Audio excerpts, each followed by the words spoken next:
न्याय क्रांती न्यूज, अन्यायाविरुद्ध आवाज। नमस्कार, आपण पाहत आहात न्याय क्रांती न्यूज। पिंपरी चिंचवड शहरामध्ये सुरक्षेला सर्वोच्च प्राधान्य देत पोलिसांनी मोठी आणि धडक कारवाई सुरू केली। नियमांचे उल्लंघन करणाऱ्यांविरोधात आता थेट गुन्हे दाखल करण्याचा कडक इशारा देण्यात आलाय।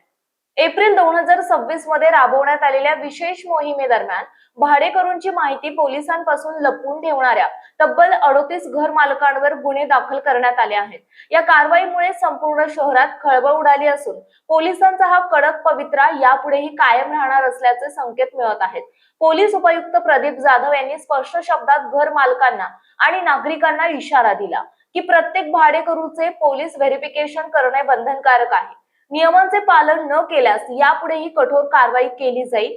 तसेच कोणतीही संशयास्पद हालचाल आढळल्यास नागरिकांनी तात्काळ पोलिसांना माहिती द्यावी आणि माहिती देणाऱ्याची ओळख पूर्णपणे गोपनीय ठेवली जाईल, अशी ग्वाहीही देण्यात आली। आता केवळ घर मालकच नव्हे तर सोसायटी कमिटी आणि एजन्सींची जबाबदारीही वाढवण्यात आली। नो एंट्री विदाउट व्हेरिफिकेशन, भाडे करार आणि पोलीस पडताळणीशिवाय कोणत्याही नवीन भाडेकरूला प्रवेश देऊ नये। कामगारांची पडताळणी अनिवार्य। घर कामगार, ड्रायव्हर्स आणि हाऊसकीपिंग एजन्सी मार्फत येणाऱ्या सर्व कामगारांचे पोलीस व्हेरिफिकेशन करणे बंधनकारक। संयुक्त कारवाईचा इशारा। नियमांचे उल्लंघन झाल्यास घर मालकासोबतच सोसायटी कमिटीवरही गुन्हे दाखल होऊ शकतात।